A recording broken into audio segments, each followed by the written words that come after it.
Ilocano ka ba na katulad ko na magaling agisupot ng igado? Yung feeling na nakipangan ka lang arudan, mangi-take out ka pa ilaan. So, Ilocano ngayon, kaduendak guys, giyain nyo daytoy. So, let's go! For today's video mga bes, ito ang eksena dito sa aming probinsya. Buti na lang may U-Box ang motor niya. May Ilocano ka, nalaing ka nga gisupot ti igadaw kunada pero nawan U-Box mo. Nakakadkadlaw no ko. Ganito dito sa probinsya guys. If you don't have money, di ba English? Ilaban ko nung ilaban mo nung ilaban mo. Nawan ti kwartam, basta napuskulta rupam, mabsugkan.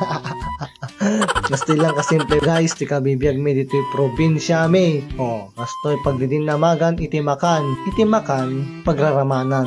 So ano adahang nga nakaumay, dapat iyawidam. Di ba nagimas na kitang anay data igado. Ito yung special teaming nga Ilocano igado na isupot nga igado nakanananam no kada ito yung mga besiwat promises. Ilaban mo nung ilaban mo. Naisa may sa amin mga bes nga kinitanoan niya dito in payawid da ay este in pa take out da. Ayan at apay ko na ipakbo na amin ng ibati pa ilang ngay take out lang aruda nang isupot pa ilaan. Apay kas dyan. Nang i-blessing ni manong mo. Eto itinagsarap patatim mga besyuwak. Patatim.